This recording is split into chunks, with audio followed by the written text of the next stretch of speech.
Hello, and welcome to another episode of Eat, Smoke, Drink.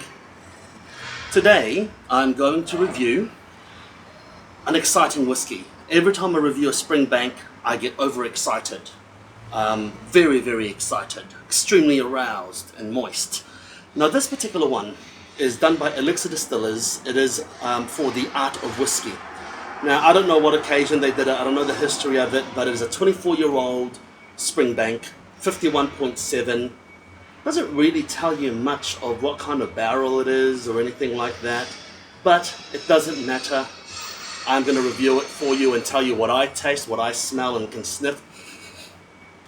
But yes, fucking exciting when I review Springbanks, but a 24-year-old Springbank, that is another thing altogether. In fact, I believe it is the oldest Springbank I've ever reviewed. So yeah, pretty old Springbank. Color looks like a honeyed water, but let's get sniffing. Oh, wow. From the get-go, I'm not getting that heavy Springbank funk, but I'm getting the weightiness of the Springbank. But I'm not getting that funky fungal Springbank. So this is clean. For a Springbank, this is clean. This is Prince William clean, you know, like a dirty Prince Andrew, filthy as, and you've got Prince William, straight and bloody clean. Smells glorious. I'm guessing it is a bourbon cask, or an bourbon hogshead. I'm just not getting much sherry influence there, all if there's any, so that's my guess. But in saying that, let me go through what I'm smelling. For a Springbank, it's very clean, but weighty, metallic, steely, sickly brown sugar syrup, coconut syrup. Like when you go to Southeast Asia and you toast coconut, then you put water and sugar syrup in it and you keep boiling it. That sickly coconut, toasted coconut syrup that they have in Southeast Asia. That's what I'm smelling. A little bit of spice, a pinch of cloves, a pinch of cinnamon, strong sense of vanilla. But look, no funk, the peat's not quite there, very well integrated on the nose, very, very wholesome on the nose. Wet leather.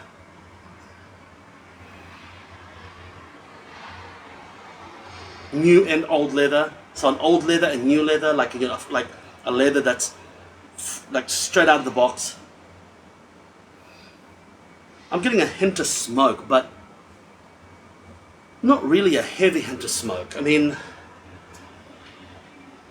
just in a faint distance of someone burning wood in their fireplace, comes out the chimney and then kind of just dissipates really, really thinly in the air. Peat. I'm not getting much peat at all, but I'm getting a strange oil. A very faint hint of this World War II oil that I've smelled before. My dad has it, and it's almost like an antiquity, and you can just smell the oil, like a burn lotion from like like World War II era.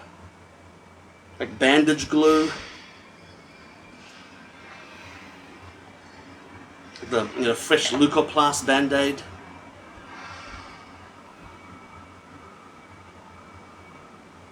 And a little bit of soot. Very complex on the nose, but you've got to really give it time to breathe.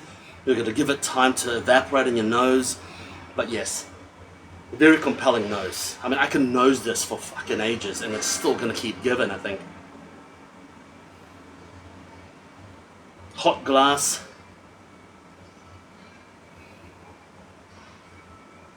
A rustiness. Oh, excellent on the nose. Let's get sipping.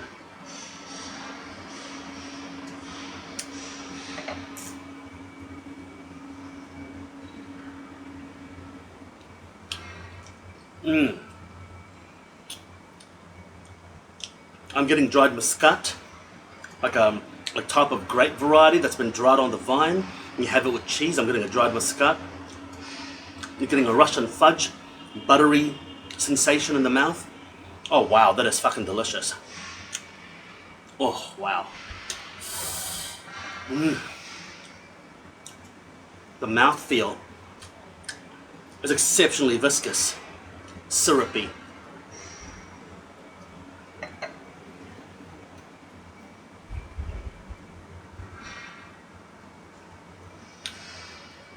I'm getting an old linen cupboard, like a chest with old blankets, old newspaper print, old books, old leather. No fungal, no funk. I'm not getting any funk. So I'm guessing maybe the barrel slash the storage of this barrel was not in the Springbank warehouse. I don't know, but if the dunnage warehouse in Springbank is a contributor to the funk, then maybe this is not spent that much in that funky warehouse. But I don't know. I'm guessing here.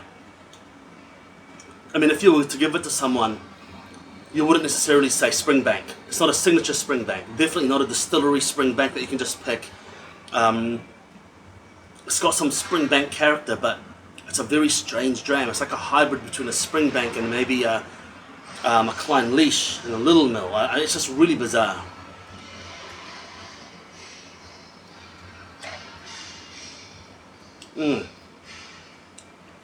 A medicinal herbal note, licorice, aniseed, cloves, a green tarragon, rosemary. It's meaty, it's oily, like a beef fat.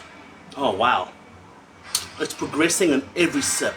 And this is what's great about this is what's awesome about great bottlings. Like if you have a Springbank, and look, Elixir distillers, great bottlers, but when you have a great distillery like a Springbank, and obviously it's a great barrel, and then a great barrel is bottled by a great bottler, you just have this perfect storm. This is fucking fantastic. I mean, this here it'll make Jesus weep. Alright? It'll just make Jesus himself weep.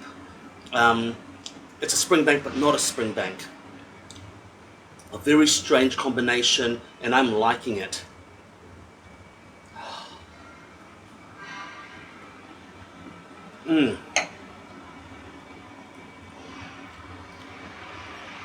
Wow.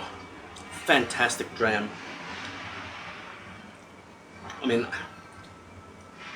caramels, fudge, butteriness, slight of burnt sugar.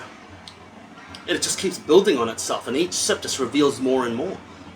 Each sip just evolves, and that is fantastic. I absolutely love it. I mean, Elixir distillers, I'm a fan, but they've outdone themselves with this. I mean, the description in the back, it says, art of whiskey bottling. The application of creative skill and imagination to produce a liquid to be appreciated for its beauty, complexity, and emotional power. I mean, it's beautiful, it's complex, and I'm feeling freaking emotional about it. I mean, you know, man, absolutely glorious. I hope you've had the chance to try something like this, and if not, I would try to find it. If you have tried this particular bottling, what were your thoughts? I mean, this to me is just absolutely phenomenal. Cigar pairings, I think you can definitely pair a lot of cigars with this. This is by all means not I mean, this is not going to be overpowered very quickly.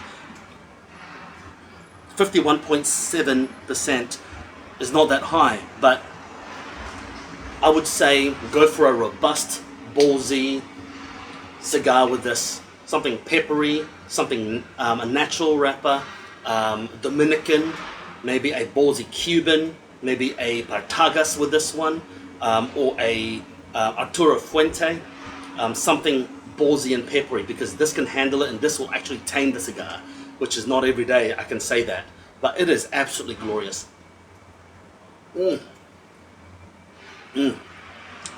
Fantastic. You're probably thinking, what a weird lid, what a weird cork, because the cork actually broke when I opened it, so I just used another spare cork, which happened to be from an old and rare Hunter Lang bottling with a wax. You probably recognize that, but you know, any cork will do.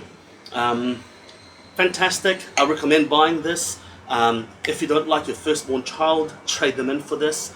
If you've got a smaller nut or she nut, you can trade in one of your nuts for it because it's worth it. It is absolutely worth it.